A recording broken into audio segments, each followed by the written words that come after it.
Hi, everybody. I do see one person already on here. It's National Infertility Month this June. This is my second live. I see another person there. Let me know who you are in the chat. I don't think I can see you guys. Listen, I'm new to going live.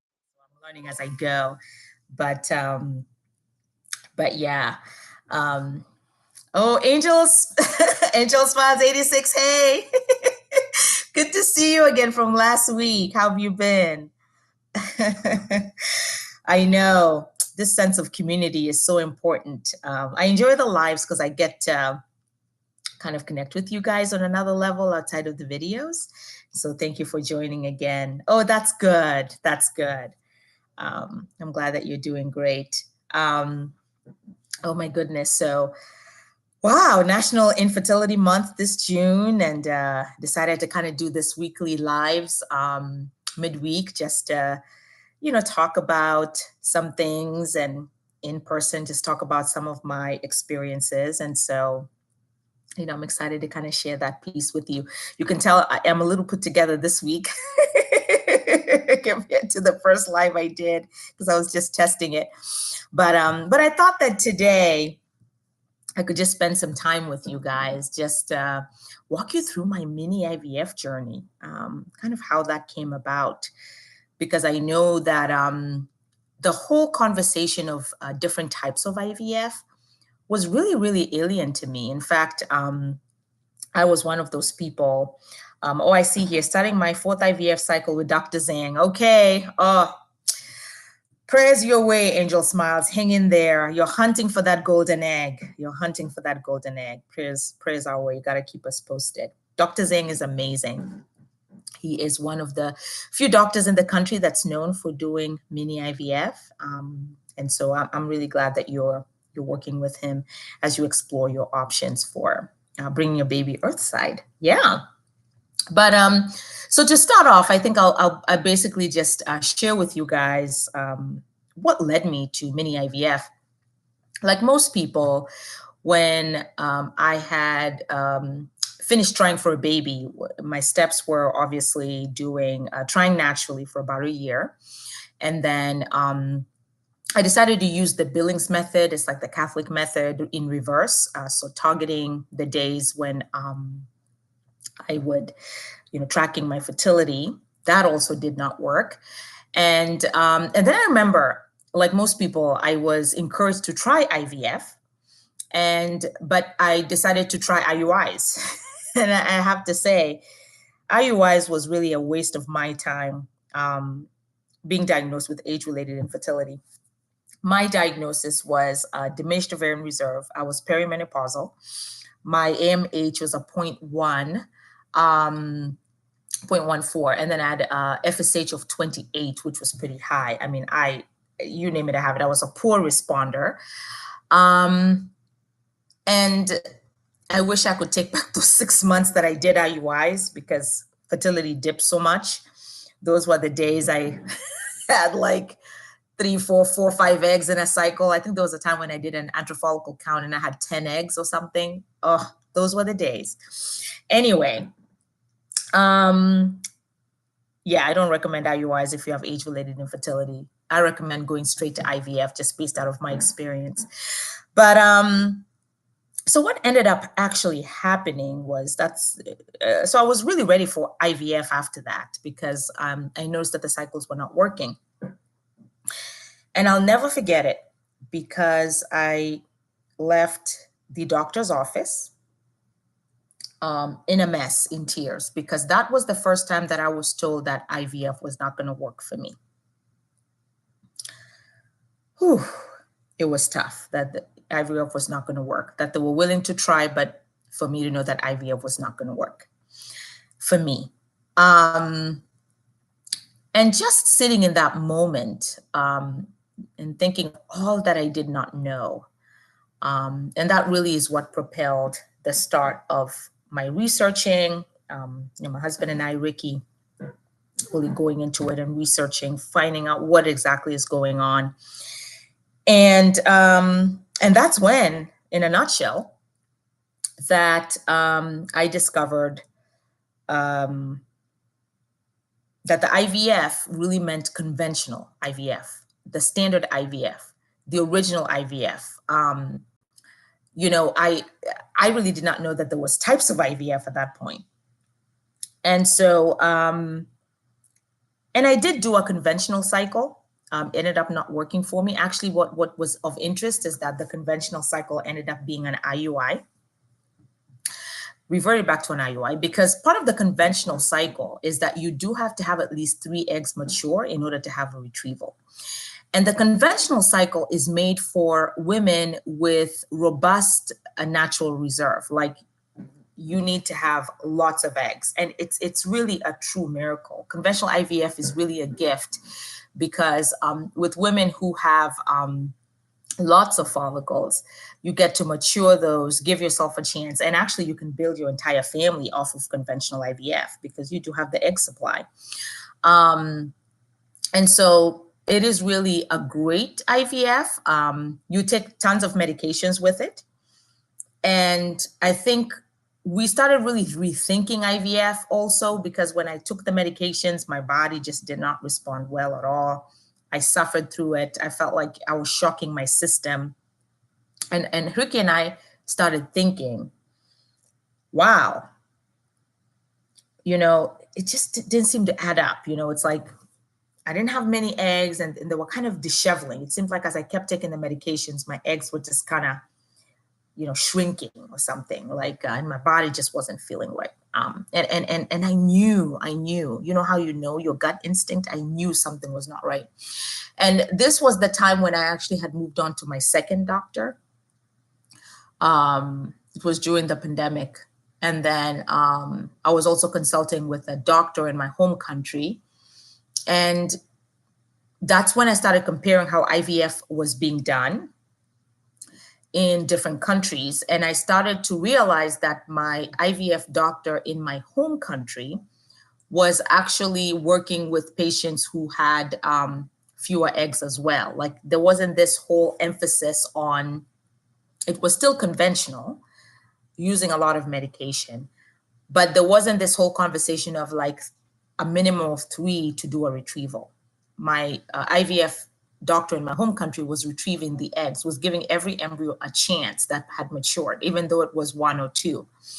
And I think, guys, that's what propelled me into kind of looking into an IVF with people with few eggs. I remember that's probably what I put in the Google search. And it was absolutely amazing. Angel Smiles, if you're there, and I know there's a few people on, how did you guys find out about Mini IVF? I'm just curious if you're going to put it in the chats. Like, was your story kind of like mine, multiple doctors later and kind of putting the pieces of number of eggs and IVF? Just curious. But thought I heard like the mailman or somebody come in. But anyway, that's how I discovered. If you guys want to share, that'd be amazing. How you discovered it. But that's how I discovered it. It was kind of putting the pieces together in my journey, starting to do the research in minimal eggs, IVF. And the doctor in my home country played a significant part because she believed in giving every embryo a chance, but she also maximized the medications. And we were dealing with that issue because Ricky was very concerned at how the medications were.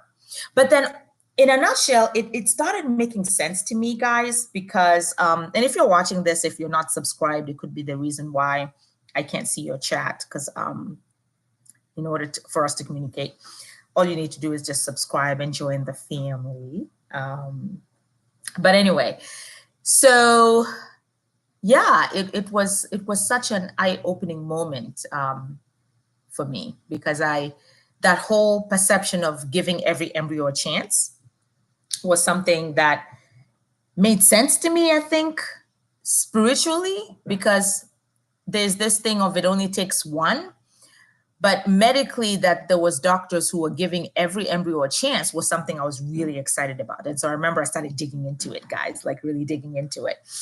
Angel Smiles here. Yeah, I heard about Mini IVF from a friend. Okay, that's right, word of mouth, which is why, listen, in honor of National Infertility Week, a month, I apologize, National Infertility Month, June. That's why we're doing these, so somebody could be watching. You guys know I was a silent watcher when I first started getting into this space. I used to just watch the YouTube videos and write notes. I wasn't subscribed. I wasn't, because I was so focused. But yeah, it's amazing how this space can be so useful. So hopefully this live will serve that for somebody who's watching. But anyway, yeah, and feel free, you guys, to share if you're subscribed. You can put a comment in the chat about how you found out about Mini IVF. I'm always curious how other people found it. I think we have a few people watching. But anyway, so yeah. So I remember, looking into it, and I remember we were dealing with, okay, we can't do the medications because it didn't make sense to have that much medication when I didn't have that many follicles, but we wanted to give every embryo a chance. And we didn't know if IVF would work then. How do we give every embryo a chance and not do IUI? And so it was kind of that in that limbo stage. And at the time I was watching YouTubers, going through the process. And I remember there was a particular YouTuber family. It was Chris plus Joe. Chris plus Joe, if you, by the way, are not subscribed to Chris plus Joe, please do so today. Chris plus Joe are amazing because they shared so much of their journey.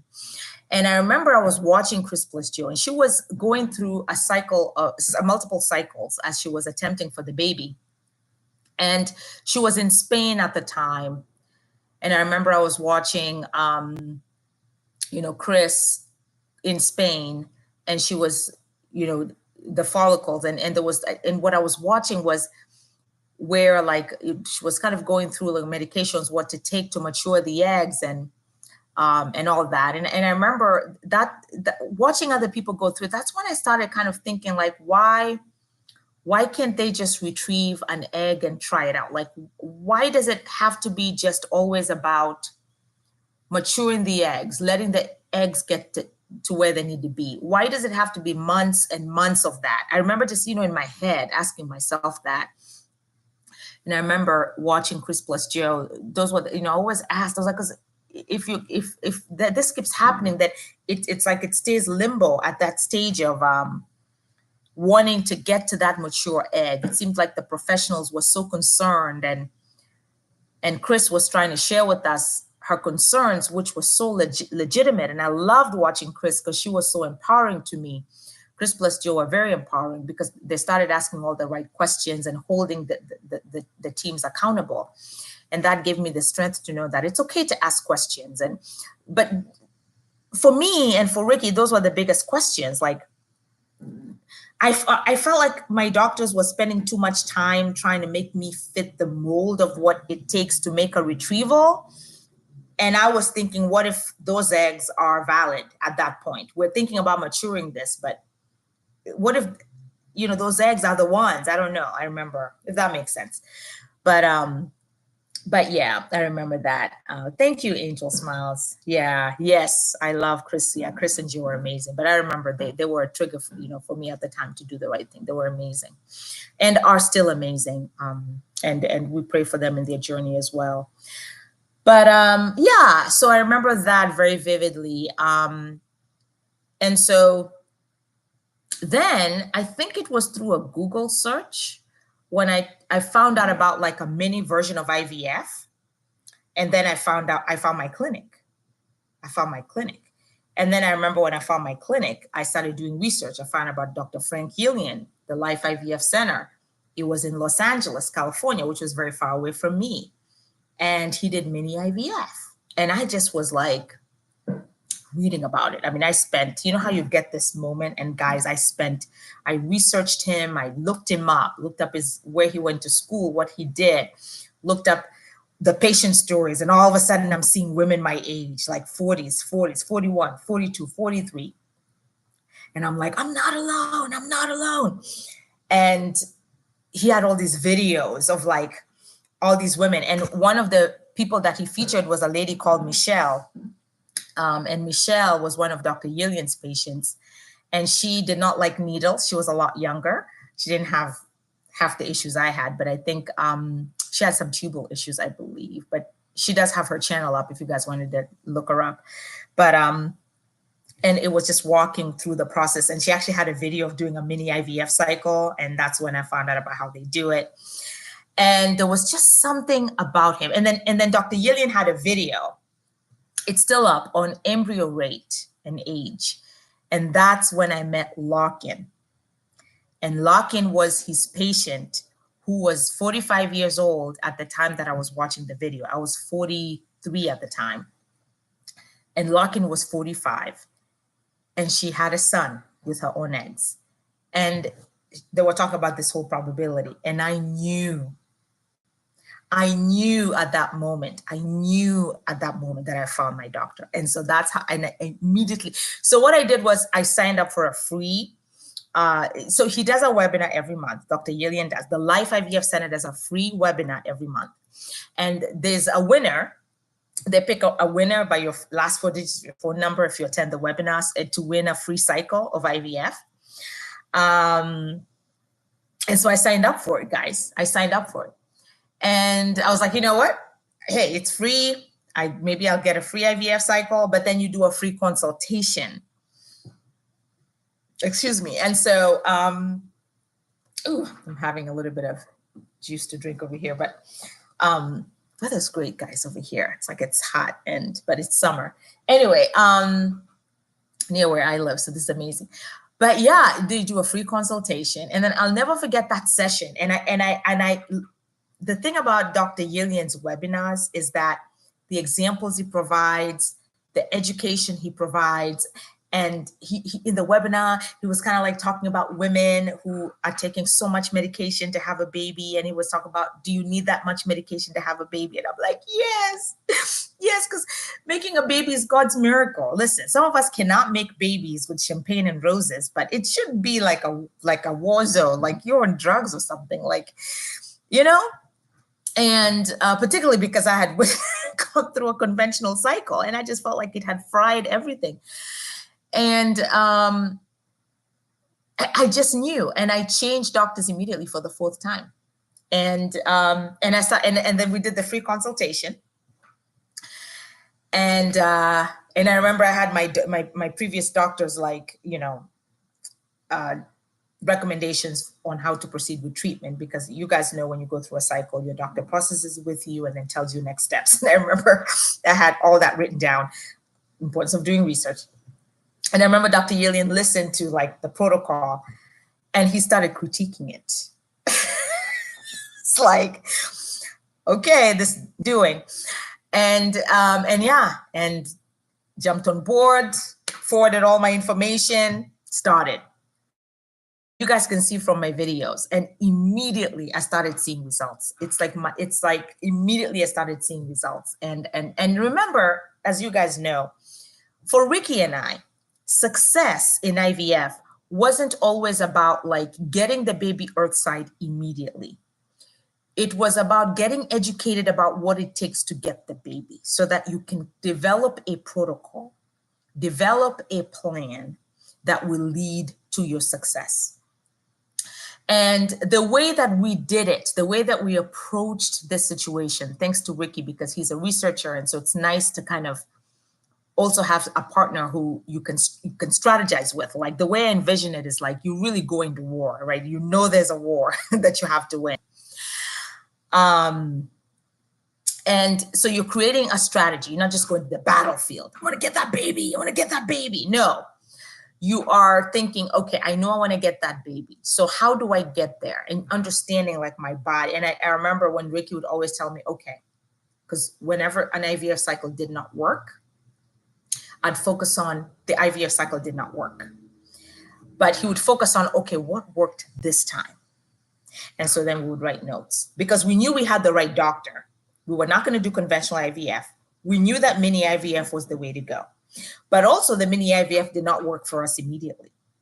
So we gathered the information we had. So what was the information that we had? So for us, it was very important that we knew that there was a clinic that had women of my age be successful. And success is a baby earthside. And Lock-in was the one. 45 years old, had her son earthside. And then it was the probability. So I am not a spring chicken. I'm not young. So the probability of women my age at his clinic, the data he provided was, at the time when I was 43 years old, I'm 46 now, was 1 out of 8, 1 out of 6, 1 out of 8 embryos would be normal. So, but it's a probability. So it could be the first one, it could be the last one, or it could not be. So then what we did was we just went with, okay, we're gonna plan our 8, you know, because I knew I didn't have a lot of eggs, and, you know, I just average, okay, they're gonna retrieve an egg a month. Man, I wish I had those eggs now that I think about it, because now at 46, I don't even, my diminished reserve is so diminished now. But at now I can look back and appreciate what I had at 43, because at 43, every month I'd have eggs. Anyway, so that's how we planned it financially. Did all we had to do financially. So that was the first thing. We did the financial planning. And then we trusted the doctor with the protocol, because we knew that it was doing mini IVF. And then we started working on the probability. So the angel smiles, I pray for you. You're in your 4th cycle, 4th attempt. I get it. I don't know the probability at Dr. Zhang's clinic for women your age, but you know, I remember my 4th IVF cycle. And so we started focusing on like those victories. So the victory could be what we were seeing that we didn't see with the conventional cycle. So for example, my eggs started maturing. Big deal. Big deal. They started to mature and they would be retrieved. And if they were retrieved, did they make it to fertilization? Because in my head, I was like, if they can just make it until Ricky gets there, you know, like the race, if they can just make it. Because I had this thing, if Ricky was part of the picture, because he was the healthy one, that, you know, the embryo would work. And then obviously the meiosis, you know, the stage of, you know, mitosis, when the egg multiplies. And then obviously you guys know we would PGTA test, but it would make it to the 5th day. So we then knew that we had all that in place. We had the protocol in place, and the protocol, believe it or not, guys, because at the time I remember when he suggested the protocol, I was like, this is not going to work. This is ridiculous. But it made so much sense. It was half a Clomid pill and Menopur 75 IU every other day. That was my protocol. My body loved it. When I tell you my egg, and that's what I always wanted. I wanted every embryo to have a chance. It didn't mean that every embryo that was retrieved, every egg that was retrieved that made an embryo was healthy, but it allowed my body to produce and to have a chance. So I felt like I was having a chance. So amidst those failures, Angel smiles, amidst each, it was like, I'm happy it's happening, and I could then now start focusing on like, okay, where am I in the hunt? That 1 to 6, 1 out of 8. That's what mini IVF did for me. It gave my embryos a chance. It didn't mean that the embryos were healthy. And you guys have seen that video of mine where I had 4 eggs retrieved. None of them was healthy. But the information, it even then allowed me to understand my body more, like what's actually happening. I was actually able to see in real time what the books were saying about age-related infertility. I could now see what people were saying. And for some of us, if you're like me, I want to see it. What does this mean, age-related infertility? But I could see through my eggs communicating to me. I could see my body was telling me something. My body has never failed me. Your body never fails you. Your body never fails you. Your body gives you the information. And I remember this is when Ricky had challenged me to think about, you know, because he had his head on straight more than I did, I think. I think when you're the person in the coupling who has the issue, it's hard sometimes. And I remember, you know, at first we had discussed pathways, you know, so are we going to have a baby, right? And I remember I wasn't involved in it 100% mentally, but I was a part of it. And I said, yes, either way, we're going to have a baby. It's just the how. So in our household, the adoption was out, the traditional adoption that everybody knows. And I know some wonderful people. Phil and Alex have done such an amazing job of adoption. In fact, did you guys see the video the other day of Phil and Alex connecting their adopted daughter with the birth mother? You know, they do visits. So for us, that was not an option. Fostering was not an option either, because it would be, for me, it just would be painful to have a child and then have to give it back. And I remember Ricky was helping me process, we have to have this plan, the pathway to baby. And so then the pathway to baby for us ended up being, it was on egg, then donor, and then embryo donation as a preferred form of adoption. So that's when but we didn't need that because Ricky was healthy. So donor ended up being, and then if there was an issue with my ability to carry, we were open to surrogacy. And so, somebody to carry our embryo if it was found, because I'd never been pregnant up to that point. And I remember, and when I created this plan, I wasn't really 100% in it, but I remember it helped guide the way forward, the next steps, because we're undergoing this journey. We didn't know what was going to happen, but I knew that a baby needed to be earthside. I envisioned it. It was on my vision board. The baby was going to come into this household. This household was going to have a baby. That was the pathway, right? And that's why you guys know in my last live, I mentioned, the YouTuber. She's not a YouTuber, but she's great in the infertility community. Her name is Jessica Hepburn. If you don't know her, Jessica Hepburn is absolutely amazing. She's the goddess of infertility. She's from England. She went through 12 IVF cycles, conventional cycles, 3 miscarriages. She didn't end up with a take-home baby at the end of it all. But she lives a child-free life, and she is happy, and she gives back. And I thank God that I found her in my research, because, guys, when you go through this journey with age-related infertility, because you're hunting for the egg, it's not going to, depending on the probability, it may or may not happen. And it takes a while because we're older and our eggs are the majority of our eggs are not good. And so I needed to know how I was going to cope if it didn't work out for me. And I remember seeing Jessica and keeping her in my YouTube library in my saved videos in case I needed her.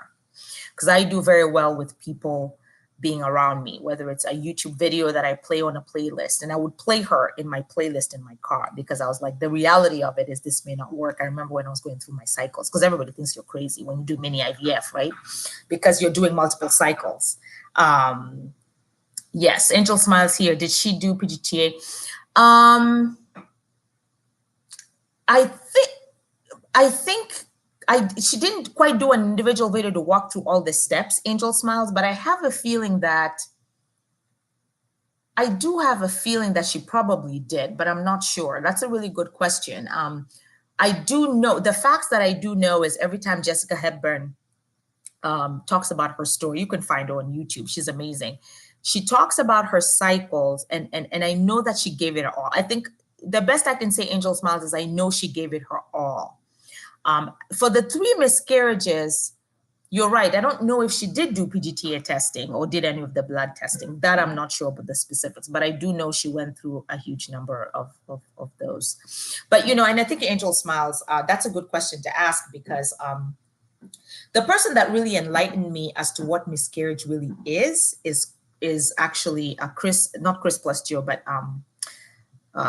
the other YouTube infertility giants are Phil and Alex, because Angel Smiles, I talked about this with you last week, but you guys mentioned in my video. But I was watching Phil and Alex, and there was a time when Alex had gone through, and she's much younger. Alex is not going through age-related infertility. I think hers was endometriosis, but epitome of fertility peak is 15 to 24 years of age. I think that's where like most of your eggs, if not 100%, are fine. After that, they start, not being okay.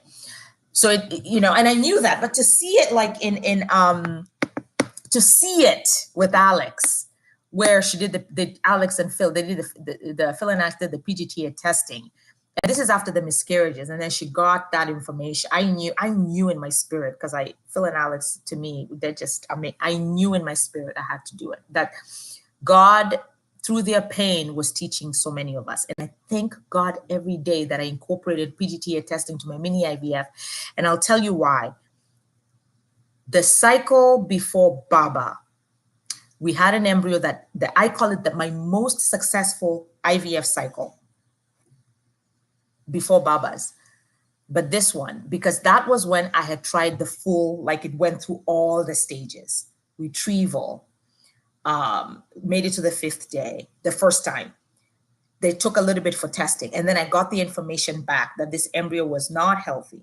And actually, it would have probably miscarried, and it would have miscarried at a stage where I would have needed a DNC. Because remember, the geneticists will give you a report. You can talk with your geneticist about these embryos, and they give you the information, because that's what Phil and Alex did. And so I did the same exact thing, just like Phil and Alex did. Took it to testing. Only that I didn't take it after the miscarriage or the DNC, but it was just an embryo outside of my body. And I remember thinking to myself, when I got Baba the next cycle, because the embryo was genetically healthy, and I remember, if I had not done that and I had done a transfer, then I would not have Baba today.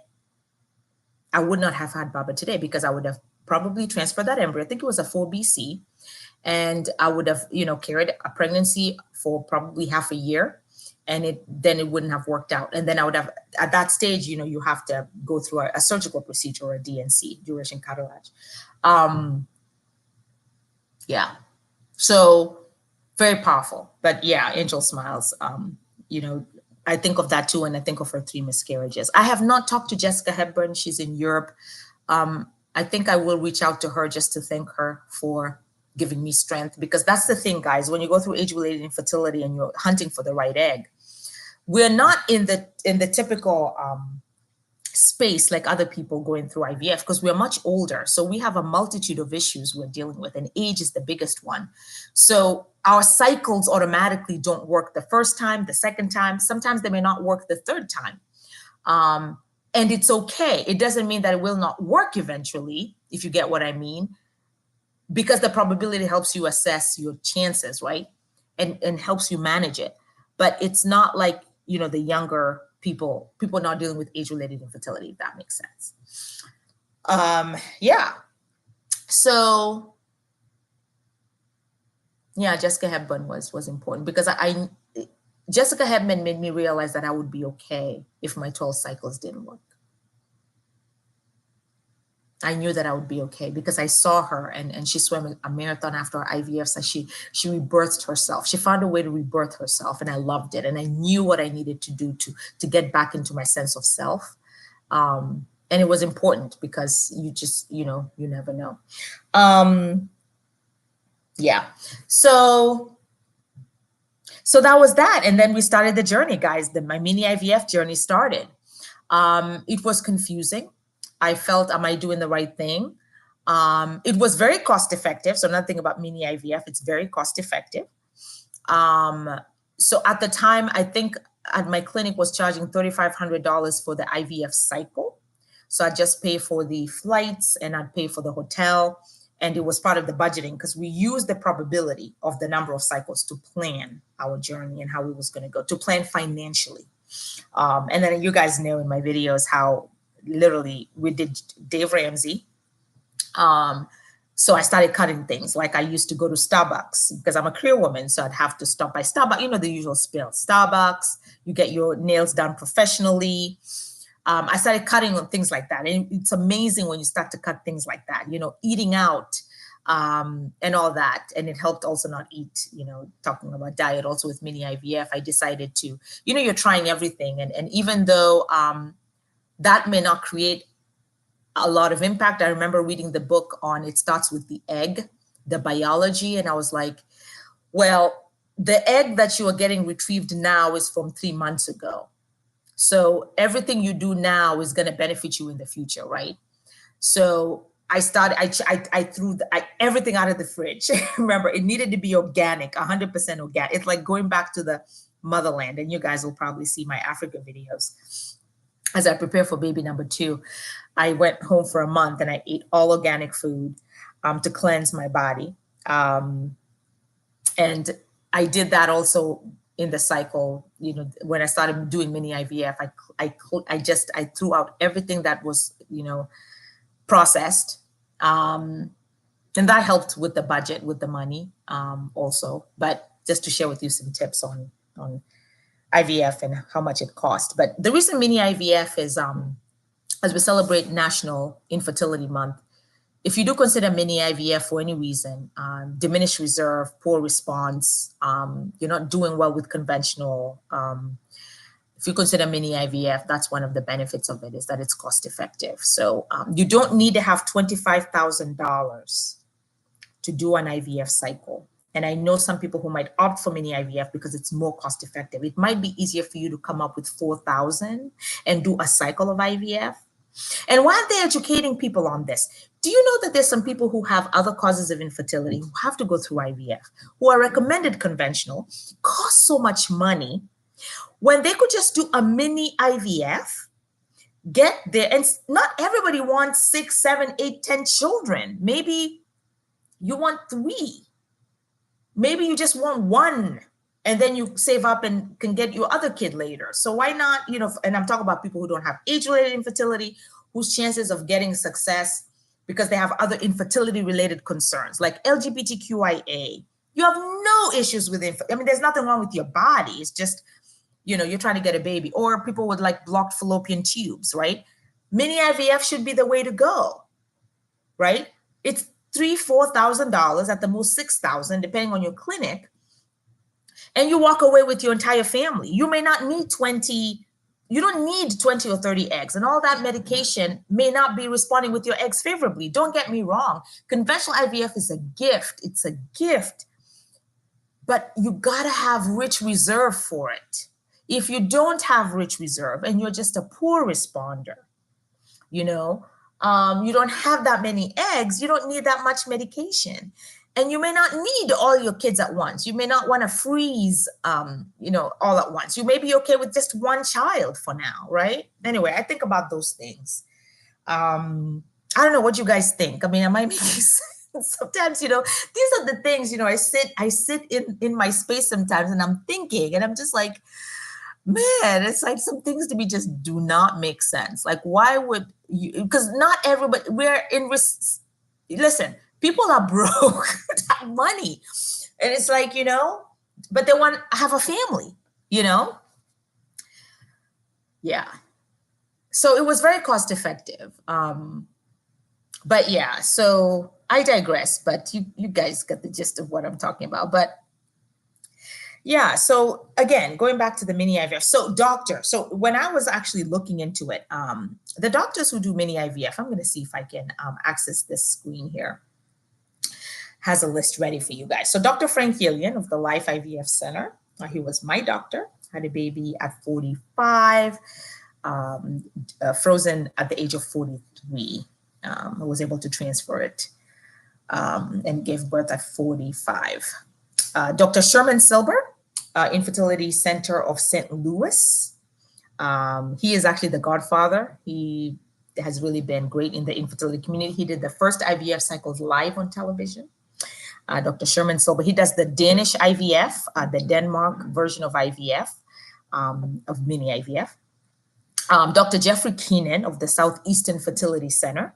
He's a Christian-based doctor, wonderful Dr. Keenan, and he does mini IVF as well.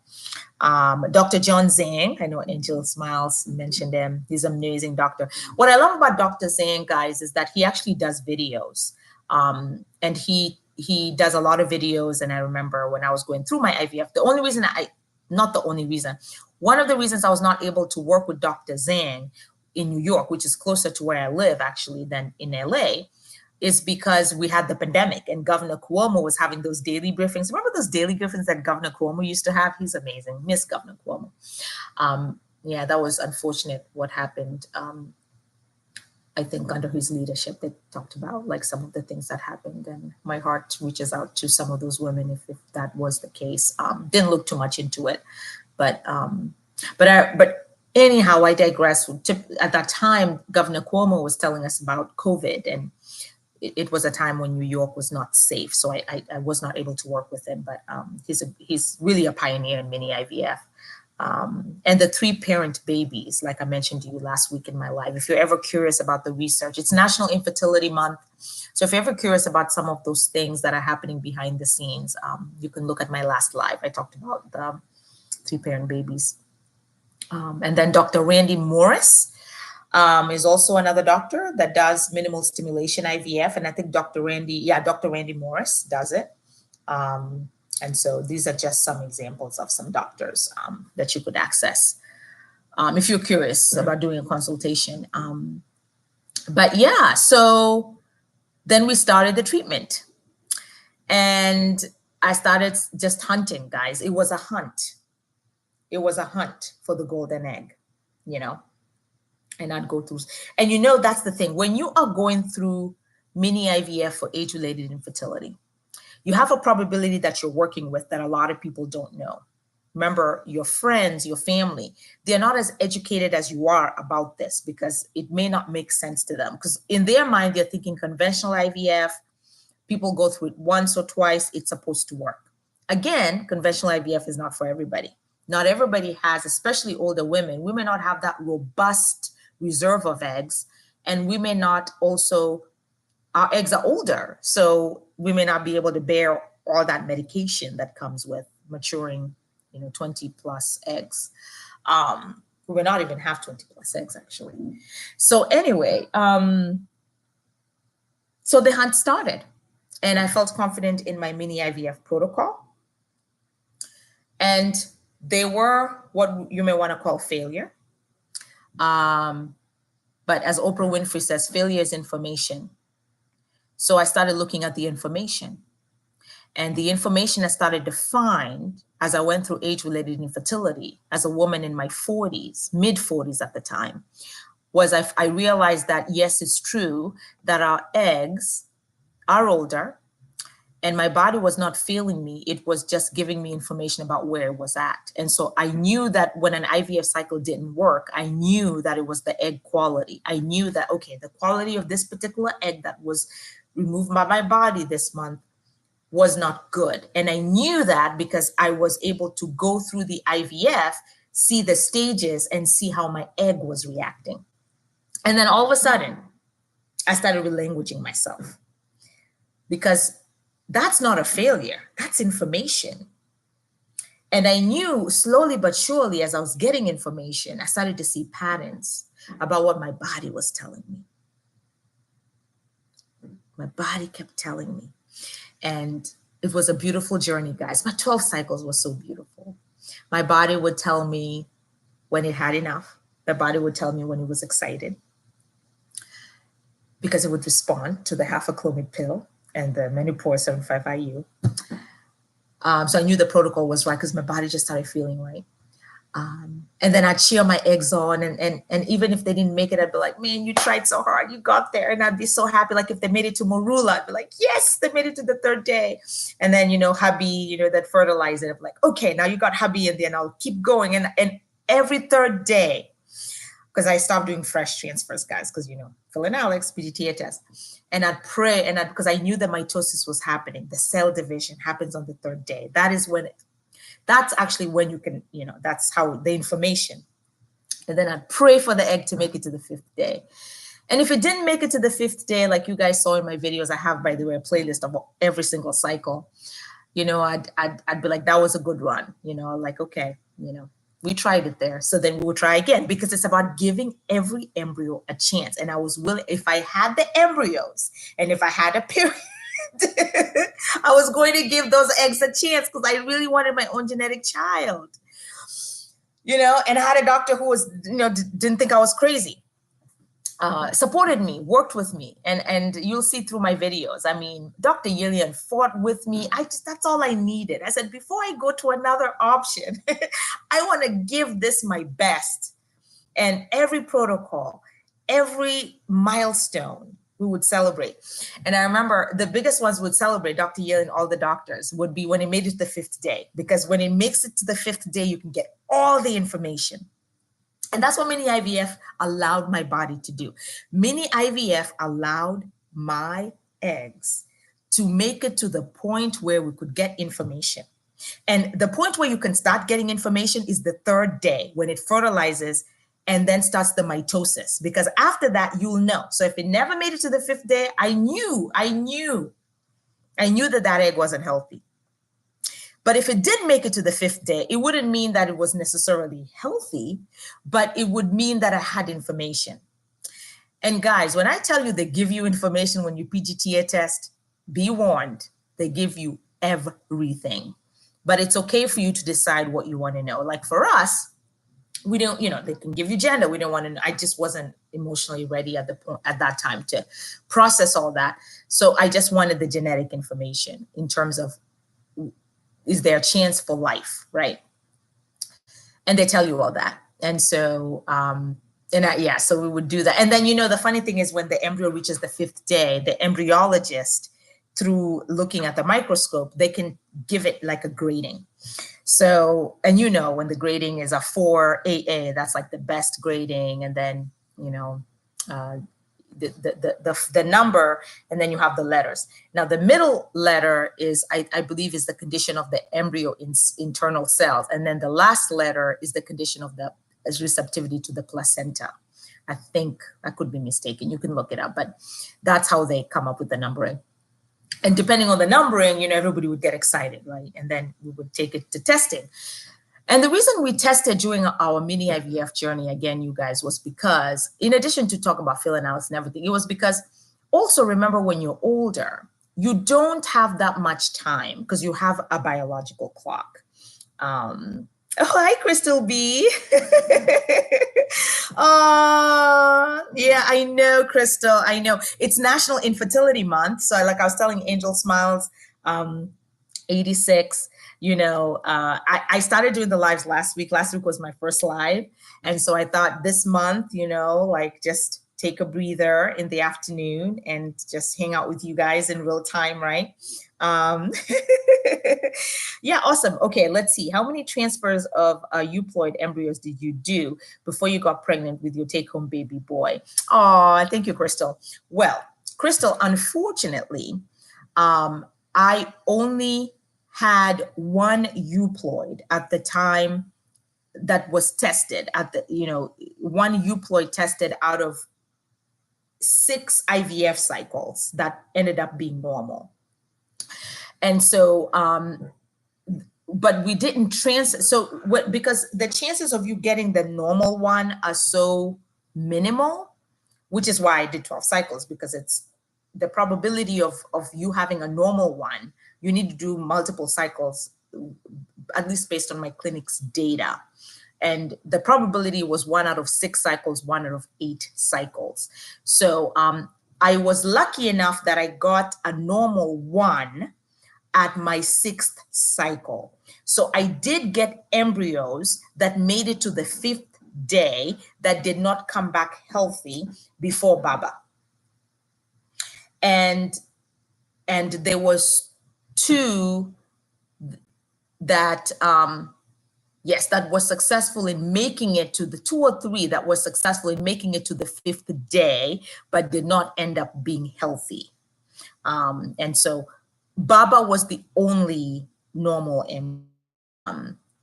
of those cycles. So we continued embryo banking, and I'm continuing to embryo bank, and we'll test the embryos that I have. So I do have other embryos that have made it to the 5th day that are frozen, that I'm working with in terms of getting information to see if they could be an option for another baby. But before Baba, unfortunately, he was the only one. And then remember when we got Baba, we didn't transfer him because I stopped doing fresh. I had a traumatic experience. It was my 3rd IVF cycle. I did both a frozen and a fresh transfer. They both failed. Not failed. I got information. And I decided at that point to only do frozen transfers. So I froze Baba and then we transferred him. So hopefully that helps. I know, right, Crystal?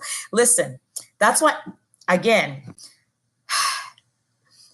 it does feel like wow, but if you think about it, Crystal, the science of it, because remember, we're not only hunting the egg, we want to get to the egg. To get to the egg, we need the right protocol. But then when you get the egg, and even if it makes it to the 5th day, it may not be normal because you have age-related infertility. That's the thing about age-related infertility. Those are the things we deal with. So you have to be aware that if you have diminished reserve, there's only one woman, you can watch her, who she was able to, for lack of a better word, go through the process faster. Her name is Laura Laws. If you type up Laura Laws on YouTube, actually, I think Laura Laws has a new has a new name on YouTube. Let me see if I can pull it up here. Magical Mom Laura. Yes, Magical Mom Laura. Look her up right now. Magical Mom Laura. If you go through her YouTube channel, I love her. Woman in her 40s. She had excellent reserve. When I say a 40-year-old to have 20 plus eggs, she did conventional IVF. And even though majority of her eggs, so in each IVF cycle that Laura Laws did, Mom Life Laura did, make sure her name is right, Magical Mom Laura. Every IVF cycle that Magical Mom Laura did, she did 2, because she did conventional, the big one, the drugs and everything. She had 20 plus eggs and 1 euploid. Throughout my 12 IVF cycles, Crystal, I had 25 eggs only throughout all 12. That's how much of a diminished reserve I had, right? And so far, we're going to test the others, but 1 euploid, Baba. So, which was Baba, who I delivered at the age of 45. Yeah. So I think with age, yes, absolutely. And Crystal, if you also look through the live again, you'll see my explanation of it, but I will give you an explanation just because you're watching. Bear with me. The other guys, I know, Angel Smiles 86, you probably know this. You've heard this for 2 weeks now, but happy to Crystal B. So Mini IVF, and again, I'm not an expert, just sharing with you my experience of it, having gone through a conventional cycle and having this diagnosis: diminished reserve, poor responder, high FSH 28, AMH 0.14, perimenopausal. So I had a lot going on. When I did conventional, which is the standard IVF that everybody does, 2 key things I noticed. It's a lot of medications that fried me. When I tell you, even I felt physically ill, like I didn't even have enough eggs. And that you need 3 eggs minimum to be retrieved at a conventional IVF. I couldn't even make it. It was reverted to an IUI. Then I found a doctor who does mini IVF. And in this video, if you check back the live, you'll see a list of doctors. I found a mini IVF. So what mini IVF is that, in my understanding of it, is that it's minimal stimulation. And it made sense to us after going through conventional when it did not work out for us. Because number one, I didn't have enough reserve. I had 1 follicle, Crystal. I mean, there were cycles where when I go for the antifollicle count, the sonographer, struggling to finds 3 follicles, and 3 follicles end up being 1 egg. That was really my reality at 43. Now, when I was 41, I used to have 10. God, I miss those days. I can't believe I used to do IUIs. IUIs were a waste. My fertility, but it dips that much. Anyway, so when I was 43, I was averaging 3. So it made sense that the minimal stimulation would tease the 3 that I had. And that's why I'd find myself, Crystal, when I did mini IVF, my body was responding better because it was the exact what I needed. And my protocol was really half a Clomid pill, which I laughed at first. But listen, give me a baby, half a Clomid pill, 75 IU of Menopur every other day. That was it. Then I went through the retrieval. So you take that as your protocol. So you know how your peers who are doing conventional are doing the gonadotropins, Gonal-F, Lupron, and all that. So the medication is different. Then another thing about mini IVF is cost. So because it's not conventional IVF intended to mature 20 plus eggs. I didn't have to, the cost was cheaper. So when I did conventional, I had to pay the 20 at the time. I know it's changed now. 25,000 was really the clinic rate. Mini IVF 3,500 at the time during the pandemic. It's now, of course, market rate 3,500. Most clinics now charge 4,000. 6,500 is the max you need to pay. I don't know, Angel Smiles, if you can share how much it charges, but yeah, that was the range. So because it's you're only maturing an egg anyway, there's no need for medications. So you know how there's no need to go through to be put under rather at the retrieval. So I would go for my retrievals with just Tylenol. And if you want to see how retrievals for mini IVF are done, Crystal, just check Dr. Zhang. He does videos. He actually shows you a video on mini IVF, how it's done. So they would go in and take out the 1 egg you have. And it felt literally like taking blood. in my body. But I took Tylenol. And then you can also do like my clinic allows you to take Tylenol. You could do local anesthesia, which was like $75 to numb the area that they're pricking. And you can leave the same day. Like literally some people from my clinic fly out the same day. Others, I would always do like a day just in case. The only time I really felt it was when they had to retrieve 4 eggs, because trust me, Mini IVF helped me to the point where my body was maturing 4 eggs at a time. All the eggs I would start with at the follicle count would mature because I used Mini IVF. It's just amazing. There's something about, I think the older you get, the less your eggs. Listen, the eggs are old, y'all. They don't need, listen, they've been hanging around for 40 plus years. Right, Crystal? Thank you. I'm glad you got it. Crystal, this egg's been hanging in there. Do you know how old these eggs started at conception? You know that mitosis, when the life happens, God is, thank you, Jesus, glory be to God. You learn about God through this process. When I tell you God is great, the miracle of life. The third day when they fertilize the eggs, when in the lab, and it goes through the stage of mitosis to generate. When the baby is formed, the 5th day, 100 plus cells as it grows, the eggs that are created at conception is what you're carrying now. And they don't teach you guys this in biology. I'm like, well, what are they teaching you in biology? That the guy looks at you like my guy looks at you. No, it's like they need to be teaching this stuff. We're born, and you know how, I don't know why I used to think they used to replenish every 3 months. I don't know where I got that information from. I don't know where. It's men. It's the male sperm that regenerates every 3 months. This is it. Our eggs, that's it. Oh my gosh. Yeah. Hey, Crystal. So God bless you. Thank you. Of course. You're welcome, Crystal. It's National Infertility Month. I figured, hey, this is because I think a lot of, like, for me, what really helped me get my baby, guys, was education. Being educated about the options, and then watching the YouTubers that were open enough about their journey. Yeah.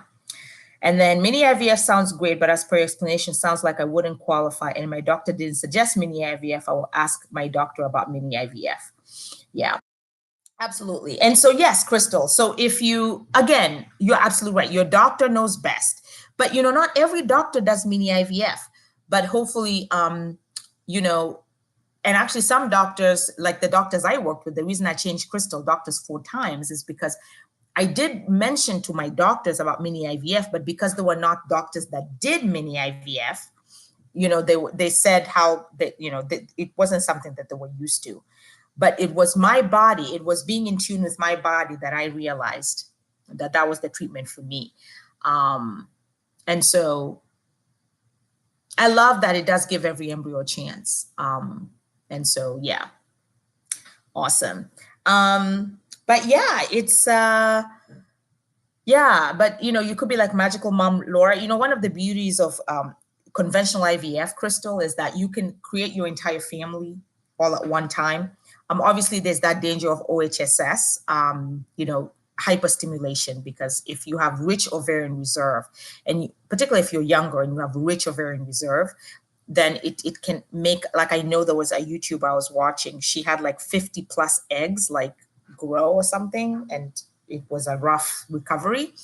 But there are people, Crystal, who choose Mini IVF because of the easiness of it.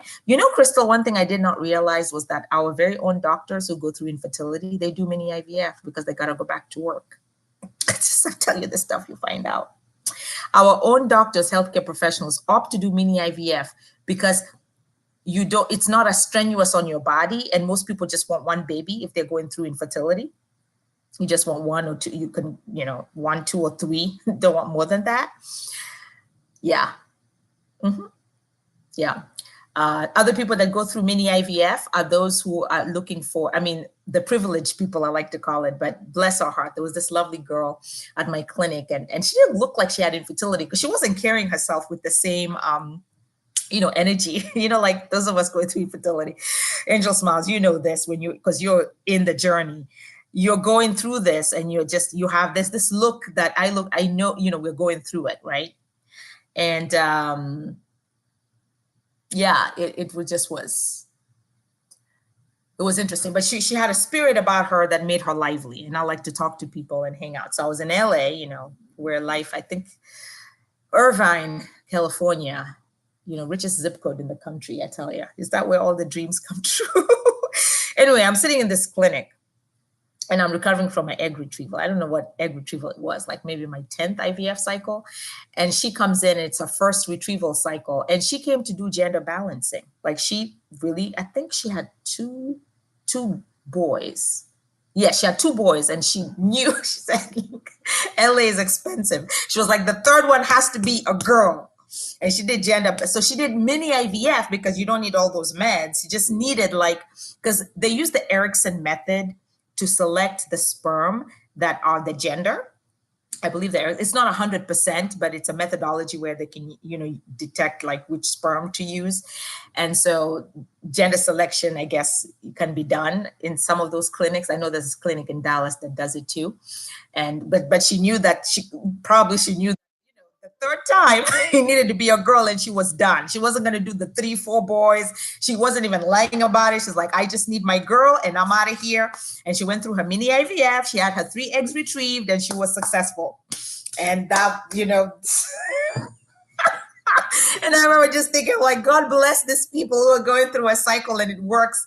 Those of us Angel Smiles have to go through multiple cycles. We just want a kid, y'all. Just give me my own child. And I laughed with her because her energy was so pure. But she was not going through infertility. She just needed to get her girl. I was like, whatever these 2 boys have done to this woman, she wants her daughter. And yep.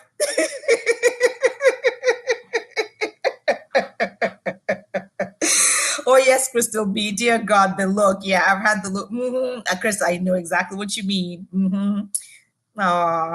Thank you for sharing your journey, Crystal. I get it. 5 years. Yeah. Yeah. Prayers are with you. Yeah. Absolutely. Yeah, when we go through it, we have this look. Absolutely. And it's, we know, we see each other. And even though patients, because I was a regular at the clinic, and we would see each other. And we were all, the thing about a Life IVF Center also, majority of us were actually over 40. So there was a camaraderie because our probability was the same. So we knew we were hunting for the golden egg. In fact, I got so much encouragement, Crystal and Angel Smiles, for my clinic, because being a part of a clinic with women around my age who had the same issue, age-related, and having a doctor that specialized in our age means we would gravitate together. And I'll never forget this, but one of my nurses, I remember, just because at some point it gets to be a lot. You guys know this. I mean, I talk about it in my videos. You don't know what's going to happen. And I asked my nurse, I said, who's had the biggest number of IVF cycles, like retrievals? Like, what is the biggest number? Because, it becomes a numbers game. And she told me that she knows someone who did 22 mini IVF, natural cycle IVF. So she didn't do mini, she didn't have like multiple eggs. She did a natural cycle. So she would use her own eggs every month to give them a chance. And she did 22 cycles and walked home with her baby. And I'll never forget that. And it gave me so much inspiration. She just did natural cycle, no no needles, no nothing. I believe natural cycle. I did a natural cycle where it was even more reduced medications, but that's when you don't want nothing. It's perfect for older, much older women, because remember, your body is complete and perfect and whole. And if you can give an egg a chance, you just never know what can happen. But the key is it has to be healthy, which is why she probably had that huge number. But she did natural cycle. And yeah, she did 22 and she walked home with her baby. And it just reminded me of like, you know what, I understand now. And I never compared myself to other people after that. If the Champagne and Rose people that could have a child as they planned, I was happy for them. I went to baby showers. I started enjoying, because I knew I was doing the best for my situation, which is I knew that I was doing what was right for me. And I didn't need to compare myself with like Magical Mom Laura, who in 2 cycles of IVF would have had 2 children, because every cycle she had a euploid. She had 20 plus eggs though. I had 25 in my entire 12 cycles. I had diminished reserve. And so Magical Mom Laura, but her loss of her first daughter was the gain for us. Thank God every day. Thank you, Jesus, for the people who are humble enough to share their journey with us. Thank you, God, because she really, really is the reason I did the ERA test, because the reason that didn't take was she did the conditions, because it's outside of the body. The ERA test determines the right time to transfer. And I remember you'll watch her video, you'll see. Yeah, 22. Yes, angel smiles. Yeah, she did too, but it was natural cycle angel smiles. The thing about us with Mini is that we can sometimes mature. Like I matured at some point all the follicles I had using Mini IVF, which I would have never done with conventional, all those meds. But it teased my body enough. But the beauty of Mini IVF angel smiles is you can actually mature 1 or 2 or 3 at a time. So like Baba's cycle, I had 3 eggs. Started off with 3 follicles, all 3 matured. One died on the Baba's sibling died on the third, I think it was Morula, a little bit after Morula. It hanged on there. Then his other sibling, was hurrying on, and then there was Baba. I remember him very clearly. We were like, just made it to the 5th day. He made it to the 5th day. And then he was a 4BA, and we're like, yes, we could take him to testing. And then we knew, so, keeping you whatever, we took Baba to testing. And so he flew all the way to the geneticist because they test at a different facility. And then it's the longest 2-week wait of your life, because now you're waiting to hear if it's normal or not. And at that point, I had no normal embryos. And he came back normal. And the whole entire clinic were like, yes, yeah. And then we froze him. So Baba froze from September 2020 until, and then the reason I continued was because, remember, when you get a euploid, they encourage you to try and get more because there is a biological clock. And I was like, I gotta try, let me get some more embryos, So I froze him, didn't transfer him, froze him, continued embryo banking. And that's how I've got the 4 frozen embryos we now have that we're working on with the geneticist with, continued on. And then when I reached the point of like, okay, 12 cycles, usually money is what triggers you. When your money runs out, ran out of money. And we have a healthy one. So now we're talking about the transfer. And I wanted Baba to stick. That's why I love this space, guys. I love YouTube. I thank you all for sharing your stories, the energy in this space, the support. And I remember I watched Magical Mom. I said, now talking about transfer. How do transfers work? And Magical Mom Laura was such a critical part because she did the ERA. And I knew I had to do the ERA. It cost more money. But you know what I told myself, guys? I said to my doctor, I said, if I am on the table, you are about to put that embryo back in, and there's an issue, I will thank Jesus and I will get off that table and fly back home. Do not put that embryo back in if it is not going to stick. If the lining is off, listen, I watch people who are like mad that their transfer was canceled. When my transfer was canceled, I said, thank you, Jesus. Thank you. And I walked home. I said, I only want that embryo back in if it's going to have the maximum chance of success. And Dr. Yillian did cancel that transfer. And you know how depressing that is because you're ready. But I knew I couldn't go on until I transferred Baba. I had to transfer Baba because at that point I was like, I need to have hope here or I'm going to lose it. And I had Jessica Hepburn at the back of my mind, but I knew 12, we needed to cut it off. In fact, Ricky was like, okay, babe, usually it's the other. Ricky was like, okay, this is it. But when we transferred, I think the retrievals, embryo banking is, in my opinion, fun because you're banking embryos, right? The transfer is nerve-wracking because if you have and do you know how many people have healthy embryos that don't stick? I mean, ooh, child, ooh, it was tough. So anyway, going through the transfers, flying to LA, my doctor saying, nope, we're not ready. Then we did the ERA thanks to Magical Mom Laura. And then we were ready. And I remember I had the peace of Jesus around me. I was calm and I walked in but listen, when you do 12 IVF cycles, you know everybody. I knew all my babysitters because I had a baby in there that was frozen in 2020. I was buying them pizzas, like, take care of my baby over there. I was saying hi to them, writing, checking in, and I knew my nurses by name. Listen, I need to appease you. And I bought them gifts. You know, listen, whatever we need to do to get my take home baby, I'm going to do. So anyway, so I knew everybody. I knew all the embryo. I knew every single person. I walked in there. Dr. Yulian does all the transfers because he's the miracle doctor. And they put Baba in. And then I went into depression. Because what happens, guys, is at that point, you don't know if you can handle it, if it's not going to work, particularly if you've had multiple, because with age-related infertility, it's, remember, the thing about our journey, do not compare. If you compare your journey with any other person, you will not make it. Because for us, it's hunting for the golden egg. That is what we're doing. So when we go through IVF and we use Mini IVF, we're using Mini IVF to tease our bodies, because those eggs, remember from conception, your mother gave you those eggs. That's how old they are. So you got to tease them.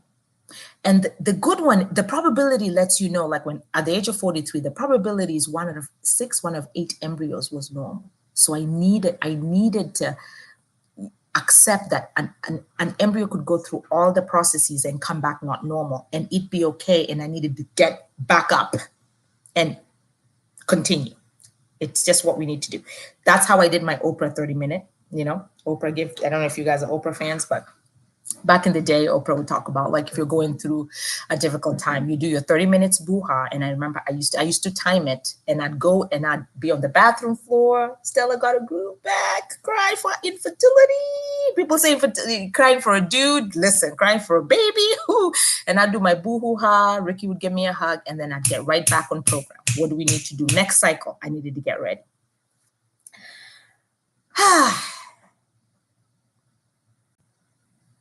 And then you guys saw the video. I couldn't believe I got pregnant.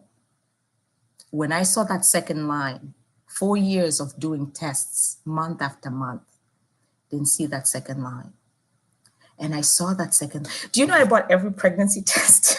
I went to the Dollar Tree. I got all the Dollar Tree tests, went to Target. I mean, I was tested. In fact, I would test more, like, I believed the test results more than the blood test that they did at the clinic.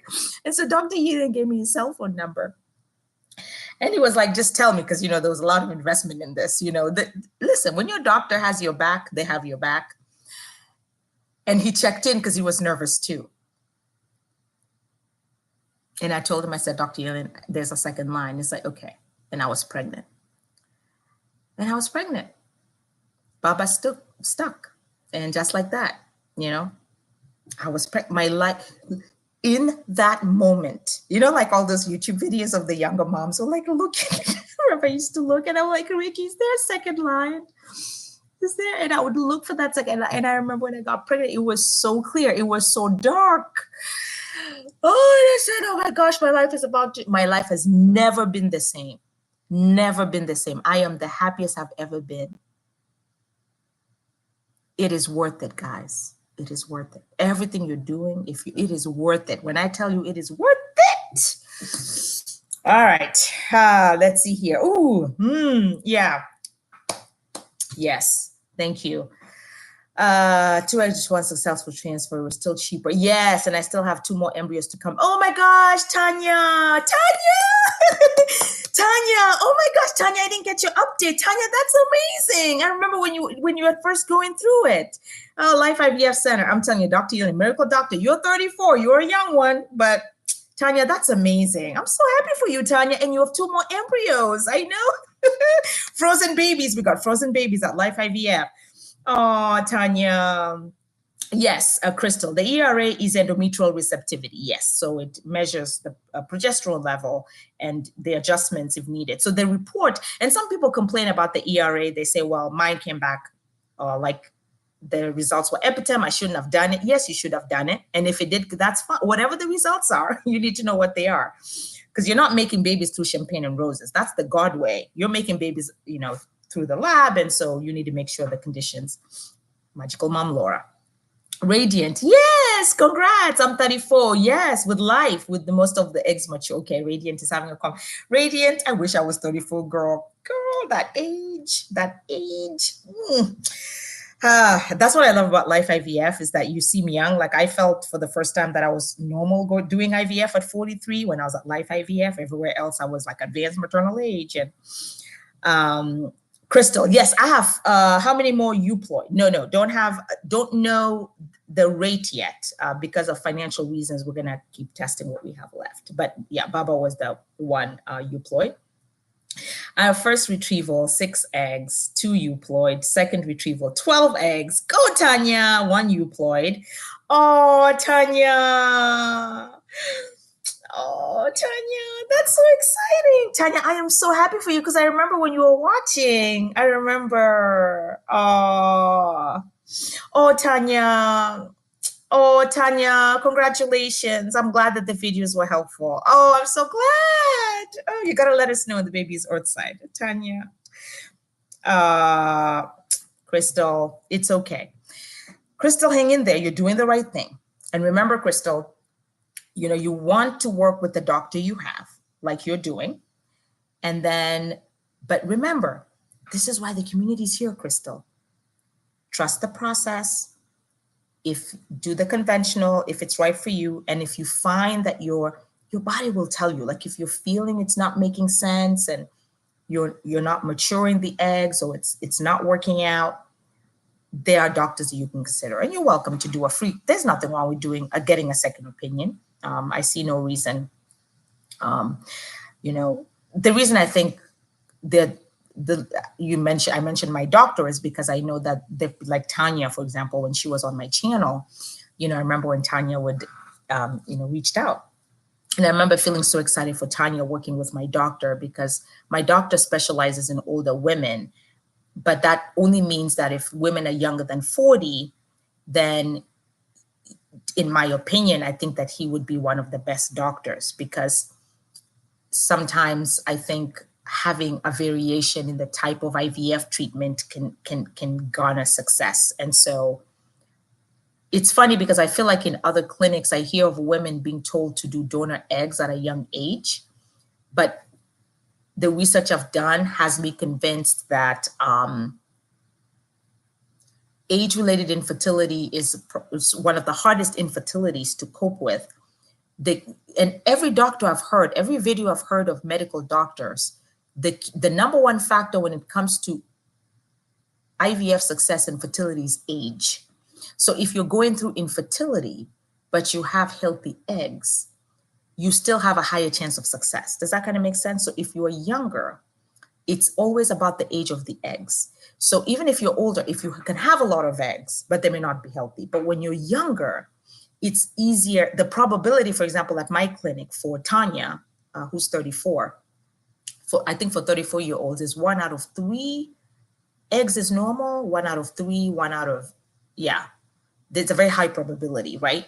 So, and then the protocol of my clinic. So again, because it's more natural based, it's not pumping in a lot of medications, so pumping in a lot of meds that may interfere with the maturation. It is teasing the eggs that you have. So even if you end up with fewer eggs, they're healthier eggs. And I think Dr. Sherman, make sure that I have his name right. Dr. Sherman Silber, guys, it's National Infertility Month. So Dr. Sherman Silber is the godfather of Mini IVF, the OG. And he has a YouTube channel. Look him up. And I remember he always talks about like medicine. I'm not a professional, but what I hear from Dr. Sherman talks about like medicine. I'm not a professional, but what I hear from Dr. Sherman Silber is that medicines impact your body. It's kind of like, if you take too much medication. And so I think, again, just from what I gathered, because my body started responding differently when I had less. So I'm just saying, if you're noticing that your eggs are, it's not working, like you have a lot of eggs, but something's happening, they're not working out, may not hurt to consider the protocol. And I know that Life IVF Center offers a really good protocol. Yeah. Oh, hi, Siona. Yeah, I am 43, and this is my 5th round of IVF. I have 2 embryos on 5th day, my own eggs, of course, now waiting for pregnancy test. Oh, all the best, Siona. Oh my gosh, prayers your way. Prayers your way. Yes, yes. was for the best. Yes. Thank you so much for sharing. I think it's our ability to share that helps. Either way, I think this community, I know I benefited from the YouTube community and sharing experiences. So I wish you the best. Yeah, I'm so excited that Tanya, I hadn't actually followed up with Tanya because I've been so busy with Baba. But I knew, at the back of your mind, how I knew Tanya would be successful if she worked with Dr. Yillian, just because, age, sometimes, you have age on your side. In fact, I have this belief in my head. Obviously, circumstances are always going to be different, and my husband and I, we say this cautiously because we look at each other. I know in my heart, if I had met Dr. Yillian at 40, just a few years earlier, I would have had my whole family with him. I would have, without a doubt, my family with him.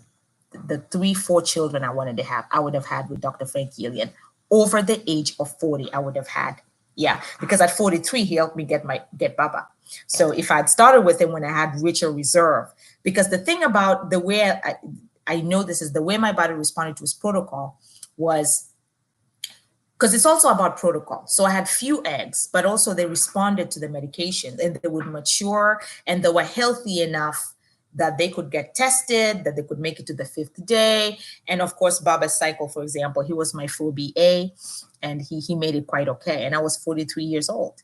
And so, and trust me, 43 in other clinics, straight to donor.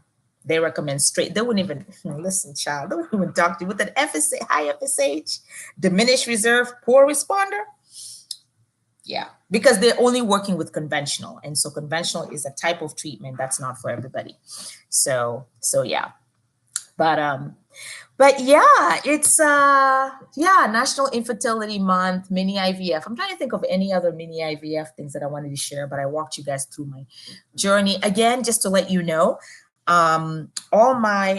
Every single one of my 12 mini IVF cycles, and including my conventional cycle, is in my playlist on my channel. So if you wanted to just binge watch these and kind of see my journey, it's there, especially if you're new and you just are looking at the most recent videos and just were curious. And then also, obviously, the transfers, the failed transfers are there. And yeah, it's but it's so good to know that, in medical science,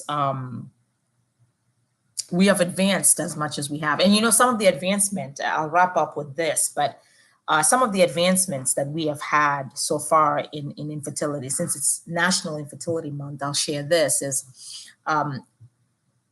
vitrification has gotten better. So freezing your eggs and donating to yourself. So gone are the days when you need to have pressure as a woman, either that you have to settle, Life IVF Center does egg freezing for women of advanced age. And so you can look into that. But the vitrification method has greatly improved. I think it was a Japanese doctor that improved, if I'm not mistaken. I could be wrong, but the vitrification method. So you can freeze your eggs and then donate to yourself in future, because a woman can carry a pregnancy up until the age of 50s. And you can see it now. We have Uniquely Ursi, Simply Tanika, and they're fine. And those are just some examples. Other advancements is obviously different types of IVF treatment. So if you're noticing that conventional is not working for you, there's minimal stimulation. If mini IVF does not work for you, there's natural IVF as well, and clinics that offer those treatment options and finding the best one for you based on how your body is doing. And we have doctors. Earlier on in the live, I shared with you a list of doctors that specialize in mini IVF. So you're informed. And there is outside monitoring that I mentioned in my first live. Outside monitoring means that you happen to need a doctor to work with, but they're not in the state that you live, and you are trying to get that treatment. So, and again, because minimal stimulation is less invasive, you can travel to your destination at the time that you need to do the retrieval. But when you're doing all the monitoring, you can do it in your hometown. So mini IV, monitoring is something that has helped give access. I know I benefit from it. All my 12 IVF cycles were done in a different state. And yeah, and then the only other update I would share that, again, this is just something that, and I'll wrap up with this. You know, the whole idea of donor egg is amazing because it's a gift. It's a new way to adopt, particularly for couples going through infertility, particularly male infertility. Embryo donation, um, you know, is a way that some couples use. So instead of going to adopt the child and spending $20,000+, the cost is $3,000 with Dr. Keenan at the Southeast Fertility Center to get an embryo. And usually these are leftover embryos from patients who went through IVF. Like, I think there was an example I saw on YouTube of a woman that had 6 male embryos and ended up with 3 boys and wanted to donate the embryos. And so there was a family that felt that they didn't have enough money, that the 3,000, and the woman was able to experience pregnancy. So it's a way to adopt. So the new way of adopting, embryo donation, that's different from egg donation, because egg donation means that your partner, male partner in this case, they don't have infertility, so you could have their DNA and then you could carry the pregnancy. And then embryo donation means that it's an already formed embryo from another man and another woman. And most people with male infertility, or who have an issue with their financing, cannot afford, but are experiencing infertility but want a baby, that's the new way of adopting, embryo donation. So just for you to be educated about that. And Dr. Keenan, he's a Christian doctor. He does embryo donation. I think the cost at the time was $3,000 to go through it. And so you essentially are just going to go through a transfer process, the new way of adopting. And then, the other thing that was I think this was not approved by the FDA in the United States, is the 3-parent, where it's literally a 3-parent baby by DNA. So it means that what would now happen is an older woman's egg, the DNA from the older woman's egg would be removed. And then the mitochondria, or the energy of the younger woman, is retrieved from the younger woman's egg only. So instead of the younger woman giving you her whole egg, which is the fire and the DNA, which is what happens now in donor egg, the woman would only give her mitochondria, her fire, or her youth, right? The zeal, the mitosis energy. You, from your old egg, would just have your DNA removed, but the weak part, which is the mitochondria that create the division, which is what causes our eggs not to stick or not to work out, usually happens at mitosis. So Dr. Zhang actually found that out and worked with that. It's called spindle transfer, mitochondrial transfer. And literally the baby would be, DNA-wise, would be your baby with your husband. The mitochondria would be the genetics of the donor, and the baby would literally be a 3-parent baby if they did a DNA test, but the baby would be biologically yours. And I'm like, why is this not approved? It's still a 3-parent baby with donor egg. If the child does a DNA test, sorry, I'm so fired up about this, but if the child does a DNA test, they're still, listen, they're still doing it. When I was going through my donor egg research, listen, the thing about the videos on YouTube, they show you the nice stage when it's an infant, when you do donor egg and it's a baby.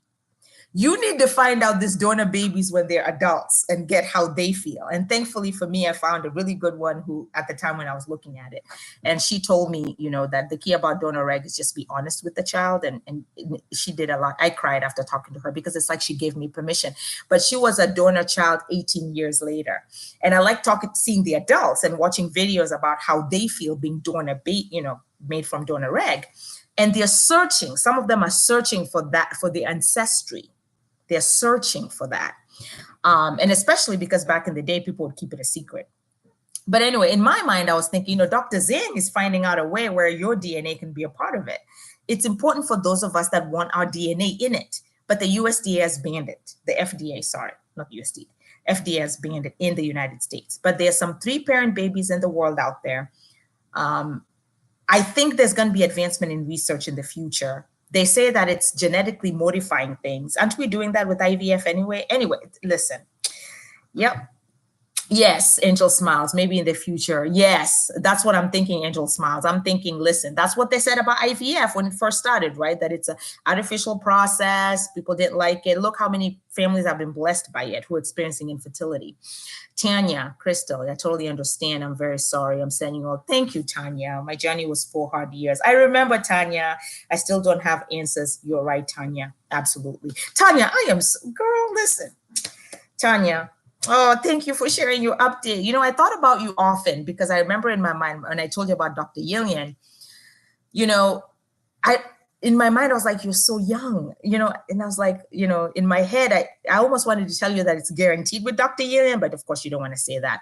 But I am so happy for you that you're pregnant now. That's so amazing. And thank you for stepping by again and making Crystal feel a lot better. And Crystal, my prayers are with you. And yeah.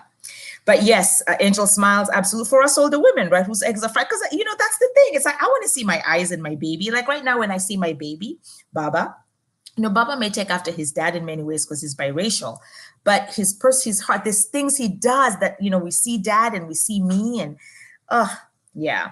Yes, it's awesome that there was a three. Yes, in Ukraine, absolutely. Radiant. Yes, there was a 3-parent baby in the Ukraine. There was.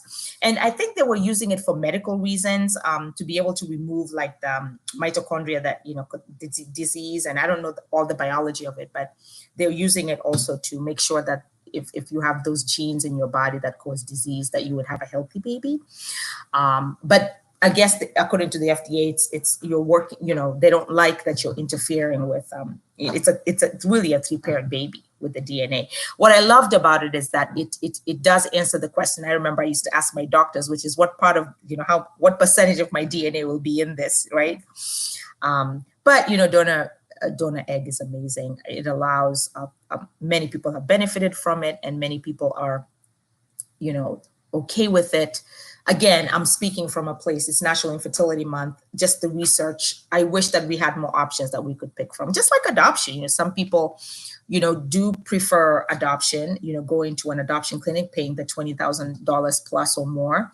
Other people may not have the money and resources. So embryo adoption is helping. $3,000 to have a baby, to adopt a baby, because you're adopting an embryo, versus 20 plus thousand, a human baby that's been born.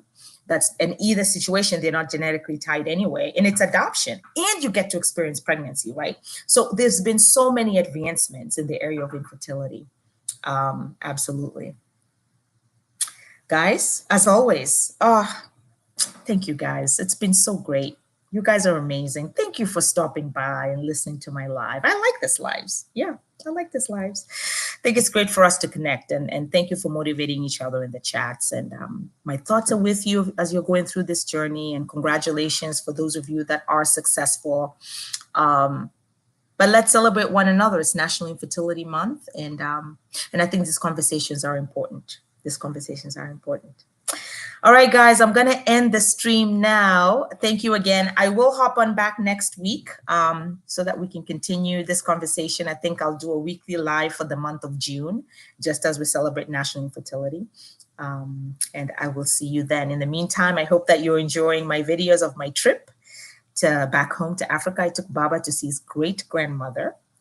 Can't wait for you. I'm editing, guys. Trust me, I am. I'm trying every Tuesday. I have a blog. And I think right now where you are in the process is showing you guys where we stayed, near dad, and just seeing family. And it's amazing. My great grandmother got to see, you know, her great grandson, and it's amazing. It was such a Barack Obama moment, you know, like just East versus West, and just, you know, the feelings. I felt like my grandmother was like Queen Elizabeth meeting Archie for the first time. Like, in what world is this cultural melting point of the African and the American and all this blending, and this baby just, it was amazing. And just for her to witness it, my great grandmother at her age, I thought she never lived to see that, just like Queen Elizabeth. Who would have thought, with Archie and the complexities of who he is as a prince, and Harry and Meghan, and anyway, it got me thinking about those things. But I think I'm going to wrap it up now, and hopefully you guys can continue with the journey. So every Tuesday, there's a vlog on my trip, life-changing trip to Africa. And then I continue with my regular videos on Saturdays, sharing with you guys a little bit of Baba's current progress so you guys are up to date. All right, guys, I'm going to end everything now. Bye, everybody. I'll see you next week. Bye. Oh, yeah, hang in there. Hang in there. Angel Smiles, hang in there, thinking of you. Crystal B, hopefully this was helpful and know we're here for you. Tanya, congratulations and thank you for coming back in, and Radiant for joining in the conversation as well. Thank you, guys. Bye.